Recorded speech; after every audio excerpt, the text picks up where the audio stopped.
Chapter 17. Heal the Sick. When they reached docks beneath the summer scorch, they hitched the mules and saw him on the porch, where he was talking to Miss Millie Macon, who seemed to be emotional and shaken.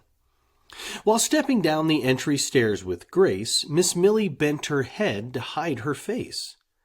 She met the two Macrees at Doc's front gate. Red held it open with his arm out straight. He said, "Good morning, ma'am," but no reply. The scent of Flora trailed as she walked by. He got no thanks. Her spices would suffice. Red glanced at Clancy to raise his eyebrows twice. They walked towards Doc while Clancy held the dish. Red thought, "She probably worried about Miss Tish." The doctor's smile, welcoming and warm, seemed unaffected by the recent storm. "Well, Master Red, why, what a fine surprise," said Doc. "Do I see one of Rose's pies? Come in, and let us have a slice. And I'll put on some tea. Now that sounds nice." The doc, though kind, was visibly in pain, and hobbled in while leveraging his cane. The next removed their hats, pelt thinned by wear, as Clancy's fingers combed his sweaty hair. Red marveled at the mansion's fine decor, but it reminded him of just how poor they really were, and it was quite a slap to see that rich and poor had such a gap. Red couldn't buy Doc's least expensive toy. He said to Clancy, "Don't touch nothin', boy." He heard his paw despite the rambling Doc and the melodic gongs of his grandfather clock. "Ah, 10 o'clock, a perfect time for tea. Of course there is no bad time, not to me." Boone ran ahead to visit with old Maggie. His mother's wagging tail showed she was happy. But Clancy's tail was wagging for the girl, with turquoise eyes and skin of sparkling pearl. And there, within the hallway, she appeared. At once they parted, so the way was cleared. She lugged a pot of water as she passed. Due to the weight, the girl was walking fast, but English manners could not be ignored. So she said, "Pardon," racing toward the door. Yet Southern chivalry was also not forsaken. Red Macree reached for the pot. "I'll take it, missy." But she didn't stop. He knew that grabbing it would risk a drop. Red was obliged to get the door for her. He hurried past while trying to infer the purpose that the pot of water served. She tossed the water out as he observed. She curtsied. "That was kind. Thanks a lot." He asked her, "Dirty water from a mop?" "No, sir. It's buckets out for buckets down." Confusion turned his bucket in a frown. Caroline was followed down the hall where paintings hung upon the papered walls. Then with her backside pushed the kitchen door, which opened to a pot placed on the floor. Red stood in disbelief to see the proof that such a mansion had a leaky roof, the same as his. And with this fact exposed, the gap that seemed so wide began to close. Macree gazed up at bubbles in the plaster that showed the outline of a wooden rafter. The white was brown like it was rubbed with sand. Bewildered, Red remarked, "Well, I'll be damned." They all looked upward at the swelling ceiling that was discolored with some sections peeling. Red said, "Of all the roofs in Cartersville, ain't figured here's where a leak would spill." Doc said, "The thing about the violent squall is it cares not on whom the rain will fall, and treats the shack the same as palace peaks. A storm reveals that every roof has leaks." Both Doc and Red were seated at the table that windowed to a courtyard and a stable. The courtyard grass was manicured and green, as if prepared for croquet with the queen. A single apple tree grew lush and thick, from mulch inside the borders made of brick. The winds had knocked some apples down by force, which Caroline corralled to feed her horse. The smitten boy, whose face was apple red, was crouched below the branches overhead, and Clancy filled his hat with ruby snacks for tired mules who'd borne them on their backs. Inside, beneath the table, curled at feet, a pair of bloodhounds tracked and caught some sleep. Red felt the weight of Boone against his boot and watched the boy and girl collect the fruit. "Divine! Delectable! Thank Rose for me." "Will do, and thank you for the fix of tea." They chewed and sipped between their conversation about the storm and Clancy's occupation. Red said, "This storm will set us back a year." With his mouth full of pie, Doc said, "Oh, dear. So, we was wondering if there was a way that Clancy could work more to earn more pay." "That would be splendid, Red. Yes, I agree. I'm not as sprightly as I used to be, and work is seemingly without an end. How many hours did Rose and you intend?" "Well, thank you, Doc, but that is up to you. We reckon that if there was enough to do, that he could double up his pay and time." "Oh, there's enough to do. That would be fine." Red quickly said, "Just for the summer, though, then back to school." "I would insist he go. There's much to gain from opening a book." "To speak of school, Miss Millie sure was shook." The doctor paused, then said, "She was indeed." "That cat sure scurried off of here with speed. Miss Tish, I reckon, is what made her bawl. She must be worried." "Yes, as are we all." Doc changed the subject artfully and said, "There's something urgent I must ask you, Red. Next week I plan to host a dinner party, a grand event with food and drink most hearty, but not a revelry or cabaret. It's in celebration of Macree, his victory for Bartow's county seat, and he's invited all the state's elite. I plan to hire help to serve these men, and if your Clancy is permitted, then I'd put the boy to use. But I must say that I was present in the church that day, and your distaste for them was not so subtle.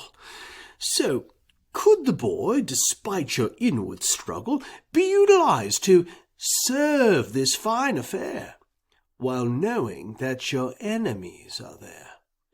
Red chewed and blankly stared into his drink.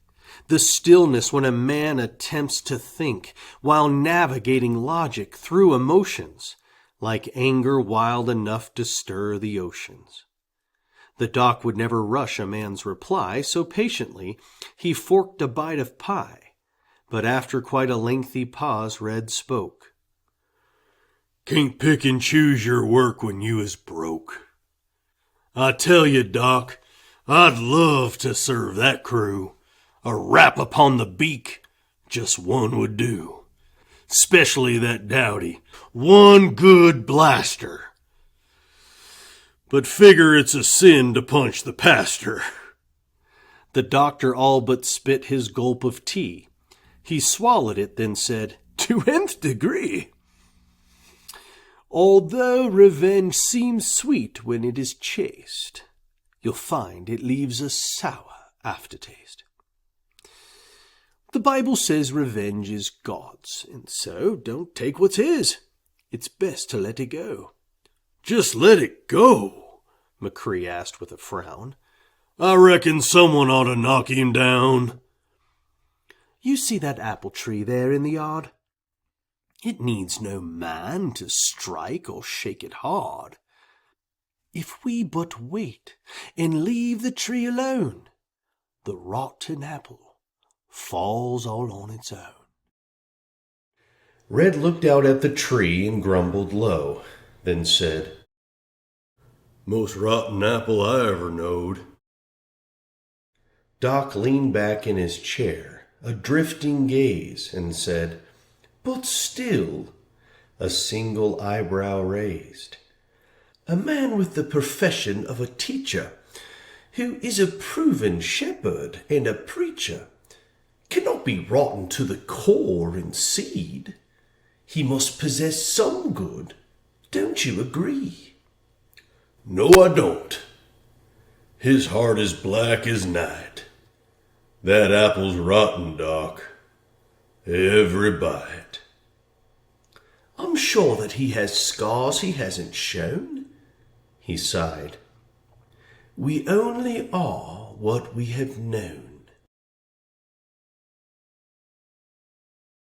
Red sighed and said, You tough to figure, Doc.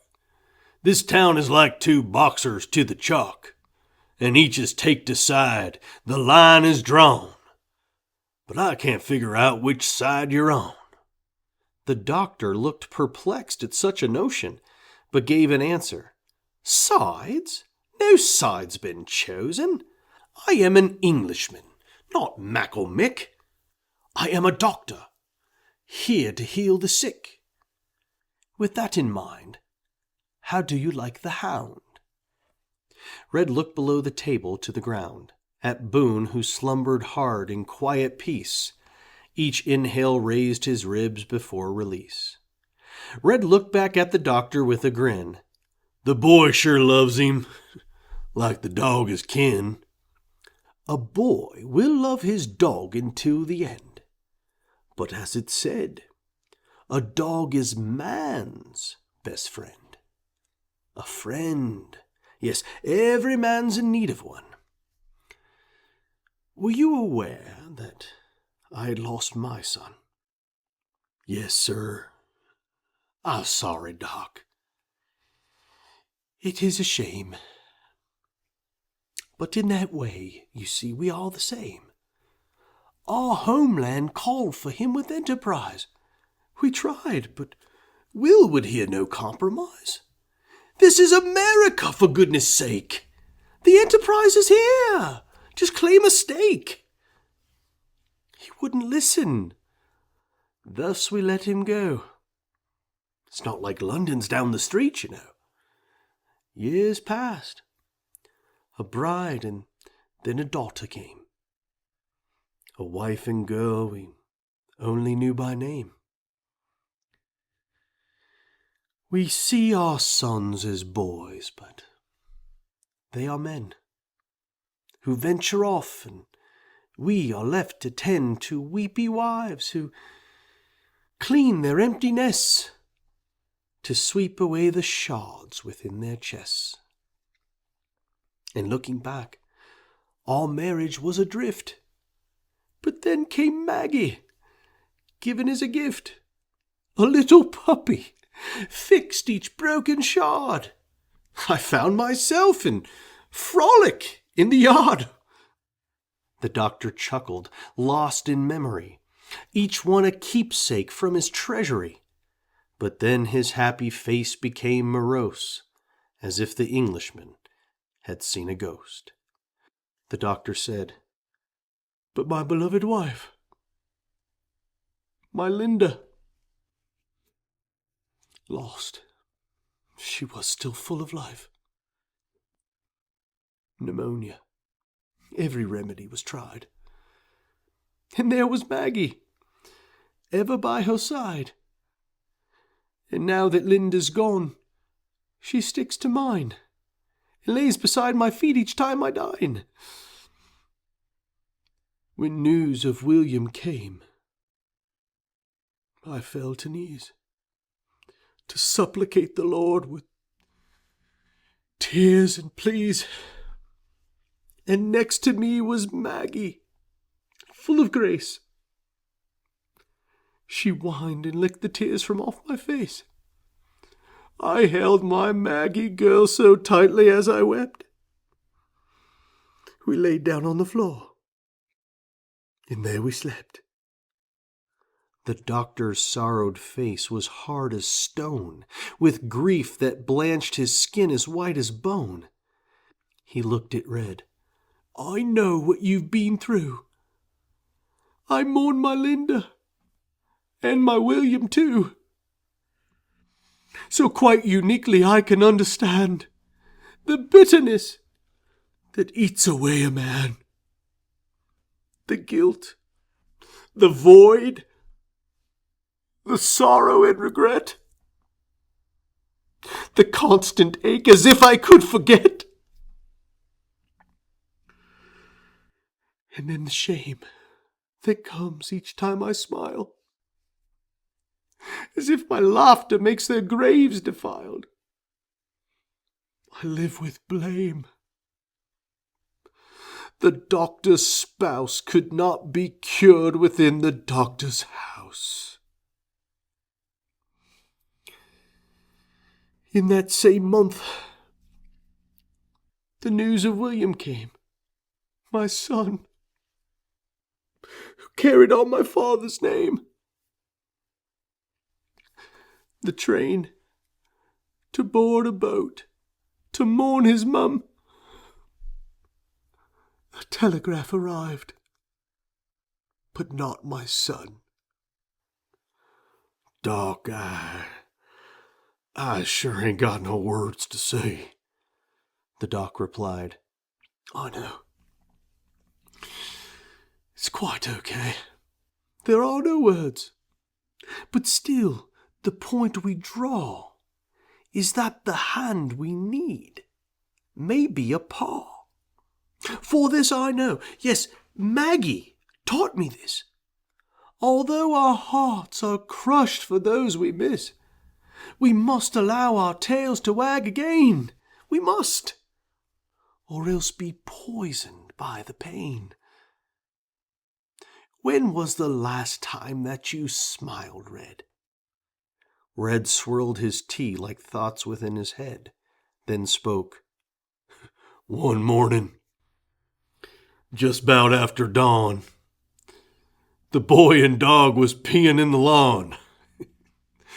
It struck me funny, but also made me think of how the boys and me would take a tink in that same spot. You see, the Hound was there. Is there another time that you could share? Red thought, while peering deep into his tea, and said, When Boone done brought a squirrel to me. My grove was torn to hell like my whole world. And Boone done thought he'd save me with a squirrel. The doctor said, The dog is quite correct. Your life, your heart, your home, he will protect. And laughter, love, and joy again will spring. So like that squirrel, that's what your dog will bring. I gave the dog to Rose and Clancy, true. But Red, it always was my gift to you. Red's arm hair did a caterpillar's crawl. He said, You ain't no townie after all.